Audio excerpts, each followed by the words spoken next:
Hi friends, நீங்கள் பார்த்தீங்கன்னா 5:30 மணி ஆகிடுச்சு. என்று குளிச்சுட்டு வெளியில் வரதுலேருந்து மணி 5:45 5:45 விளக்கு ஏற்றியாச்சு. வாசல் பார்த்தீங்கன்னா விளக்கேற்றி. இன்றைக்கி அமாவாசையில் கோலம் போடக்கூடாது வாசலில், அதனால் கோலம் போடல. ஒரே ஒரு புஷ்பம் மட்டும் வச்சுட்டு விளக்கேற்றிருக்கேன் பாருங்கள். இல்லையா, ஒரு புஷ்பம் மட்டும் வச்சுருக்கேன் பாருங்கள், தெரியுதா? ஒரே ஒரு புஷ்பம் வச்சுட்டு விளக்கேற்றிருக்கேன். உங்கள் வீட்டில் காலையில் விளக்கு ஏற்றியாச்சா? சாமி கும்பிட்டீங்களா? இப்போ வாங்க கிச்சனுக்கு போகலாம். கிச்சன் பாருங்கள்.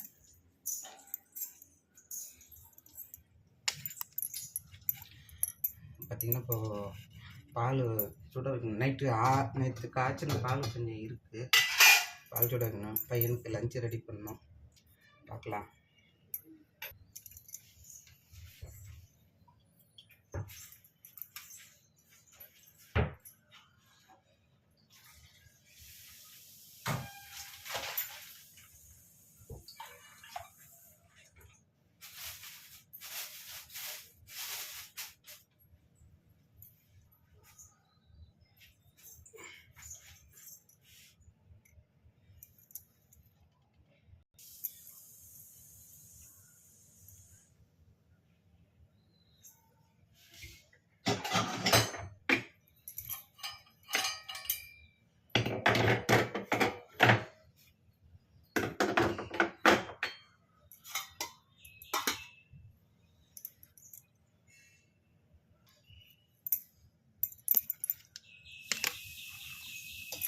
இன்றைக்கி அமாவாசையா, அதனால் இன்றைக்கி சாம்பார் எங்கள் வீட்டில் சாம்பார் வச்சுட்டு காலையிலே சமையல் பண்ண போகிறேன். 5:45 அரிசி காலையில் சமையல் பண்ண போகிறேன். பால் அடுப்பில் வச்சுட்டேன். பருப்பு சாம்பாருக்கு பருப்பு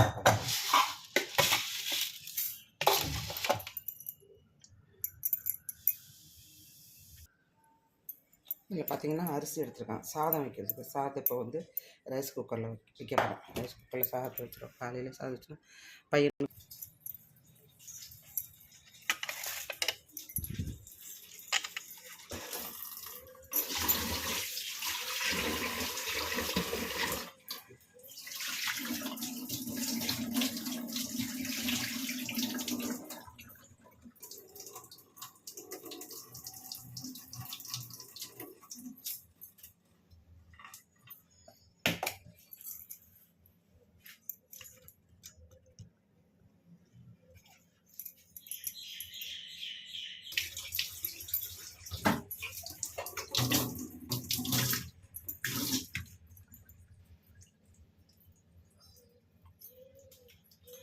சாதம் இப்படி வரல் பார்த்து தான் நான் வைப்பேன். அரிசி அளவு சாதத்தில்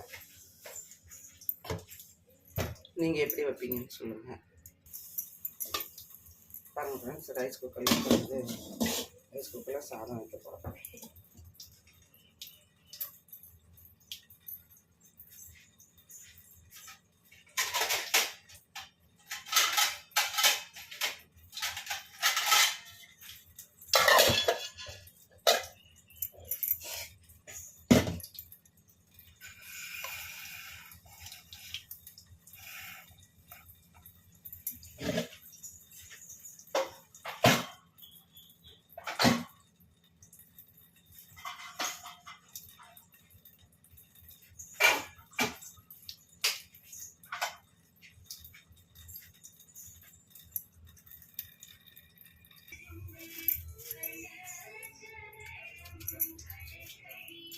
தக்காளி பழம் பார்த்திங்கன்னா நான் புளி போட மாட்டேன் சாம்பாரில். நான் சாம்பாரில் புளி சேர்க்க மாட்டேன். நீங்கள் என்ன செய்வீங்க? தக்காளி பழம் மட்டும் போட்டு செய்வீங்களா, அதை புளி சேர்த்து செய்வீங்களா சொல்லுங்கள். நான் புளி இல்லாமல் தான் சமைப்பேன் சாம்பார். தக்காளி பழம் ஒன்று கூடுதலாக போட்டு புளி சேர்க்க மாட்டேன். பால் பொங்கிடுச்சு.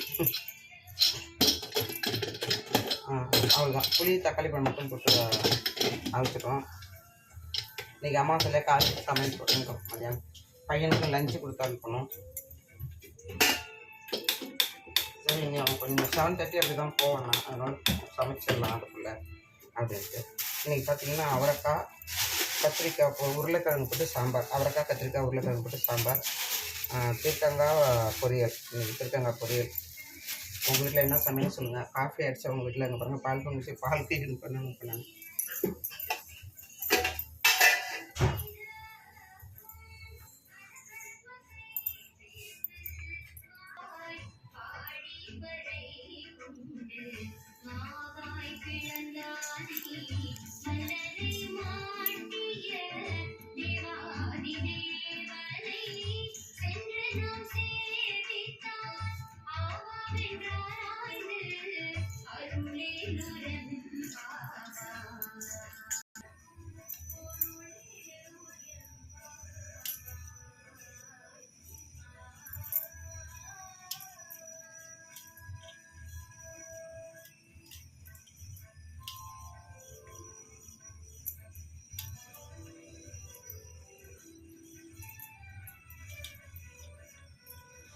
கொத்தரங்காய் வந்து தலையை முன்னாடி கட் பண்ணிவிட்டு அப்புறம் லாஸ்ட்டாக வந்து வாழை கட் பண்ணிவிட்டு இடையில எல்லாம் பொடியாக கட் பண்ணோம்.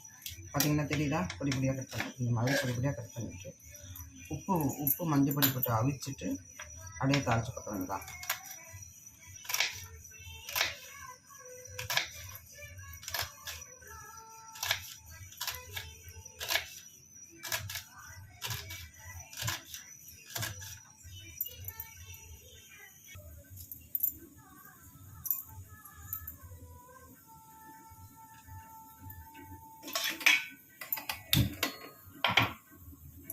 கொத்தரங்காயை அவிக்கிறேன் பாருங்க. கொத்தரங்காயை அவிச்சிட்டு அதை பொரியல் பண்ணணும். வடை பாயசம் அமாவாசைலாம் வடை பாயசம் பருப்பும் வந்துருச்சு. நீங்கள் சாம்பாருக்கு காய்கறி வைப்பாங்க.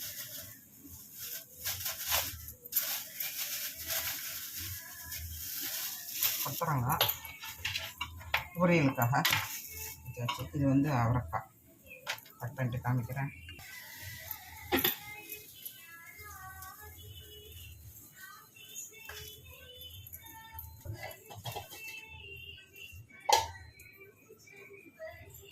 பார்த்தீங்கன்னா கடாய் போட்டிருக்கேன் சாம்பாருக்கு.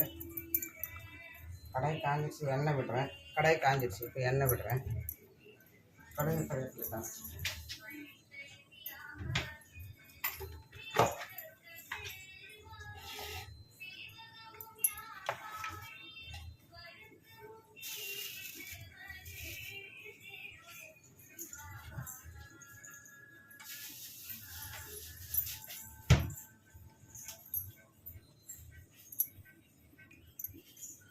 கடுகு எண்ணெய் காஞ்சிடுச்சு. கடுகு கருவேப்பிலை போடுவோம். பாருங்கள், நான் சாம்பாருக்கு தான் வைப்பேன் அமாவாசைக்கு. நீங்கள் எப்படி வைப்பேன்னு சொல்லுங்கள். பார்த்தீங்கன்னா இது கருவேப்பிலை எங்கள் பால்கனியில் இருக்குது. அது கடையில் வாங்கினது தீர்ந்து போச்சு. இந்த வாரம் கருவேப்பிலை வாங்கலை அவர், போன வாரம் வாங்கினது தான். அது தீர்ந்து போச்சு. அதனால் கருவேப்பிலை பால்கனியில் உள்ள கருவேப்பிலை நல்லா காய்ச்சாச்சு. இது வந்து காய்கறிலாம் பார்த்திங்கன்னா முள்ளங்கி, கத்திரிக்காய், உருளைக்கிழங்கு, அவரைக்காய். கத்திரிக்காய், அவரைக்காய், முள்ளங்கி, உருளைக்கிழங்கு இது மட்டும் போட்டு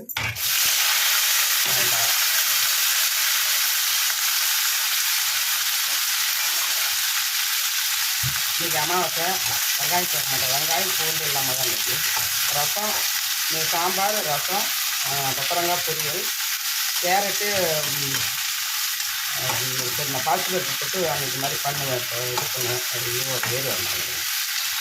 கேரட்டும் பாசிப்பருப்பும் போட்டு வச்சு வடை பாயசம், அப்பளம். அதுதான் இன்றைக்கி அமாவாசை சமையல். இன்றைக்கி உங்கள் வீட்டில் அமாவாசை படையல் இருந்தால் சொல்லுங்கள். நீங்கள் எப்படி சமைக்கணும்னு சொல்லுங்கள்.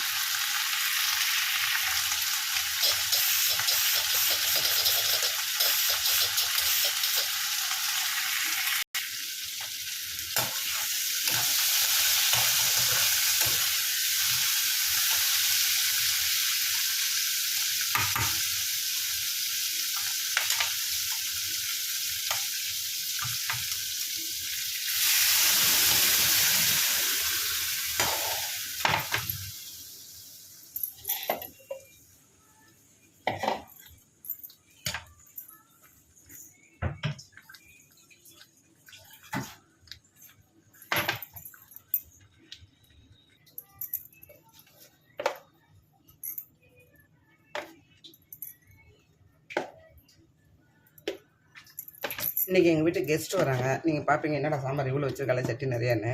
இன்றைக்கி எங்கள் வீட்டில் கெஸ்ட்டு வராங்க 2 பேர். இல்லை கொஞ்சம் சாம்பார் அதிகமாக வச்சுருக்கேன். இல்லைன்னா 2 பேர் சாப்பிட்றது வந்து குறையும் அளவு, சாம்பார் அளவு. நல்லா பருப்பு நிறைய போட்டு வேக வச்சேன். பருப்பு கொஞ்சம் அதிகமாக போட்டேன். அப்புறம் மக்களே பொரியல் அடுத்து வந்து பொரியலுக்கு ரெடி பண்ணுறேன். பொரியலுக்கு ரெடி பண்ணுறேன். பாருங்கள், கொத்தரங்காய் வந்துடுச்சு. வானல் போட்டிருக்கேன். பாருங்கள், கடுகு கருவேப்பிலை போட்டு தாளிக்கிறேன்.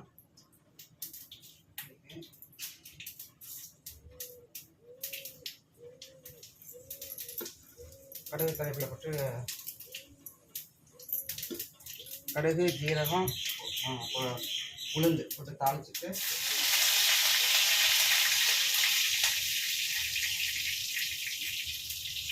சாம்பார் பொடி வந்துச்சு. காய்கறிலாம் வந்ததுக்கப்புறம் அப்படியே இது பார்த்தீங்கன்னா இது கடுகு கருவேப்பிலை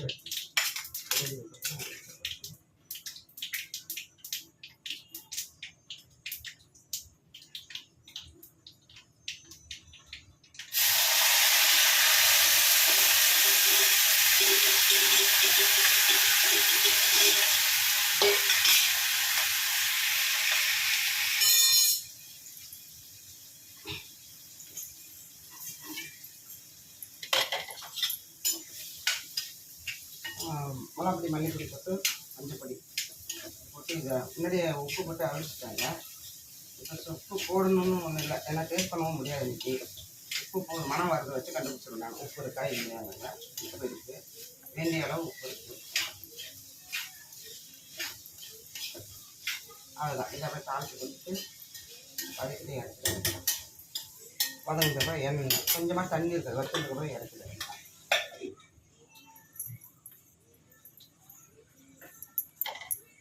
பையனுக்கு இப்போ தோசை வைக்கணும். ஒரே ஒரு தோசை வந்து பொரி வச்சு கொடுக்க போகிறான். அவனுக்கு சாப்பிட்டு தான் போவான் வீட்டில்.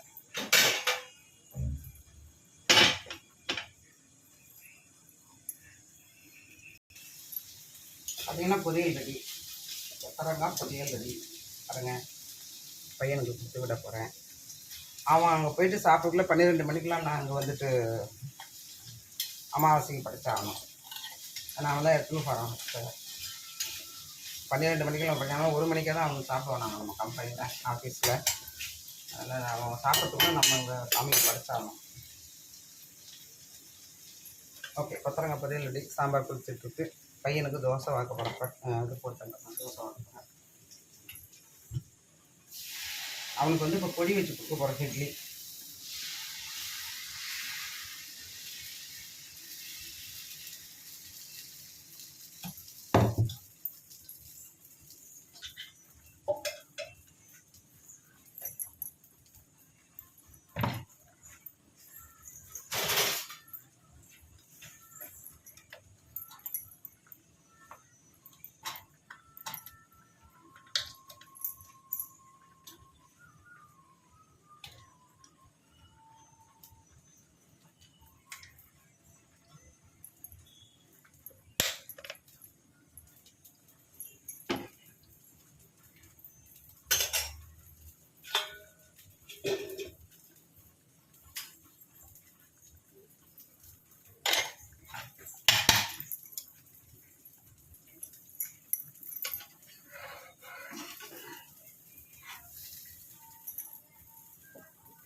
தோசைன்னு ஏன் பேர் வந்தது தெரியுமா உங்களுக்கு ஃப்ரெண்ட்ஸ்? தோசைன்னு ஏன் பேர் வந்தது தெரியுமா?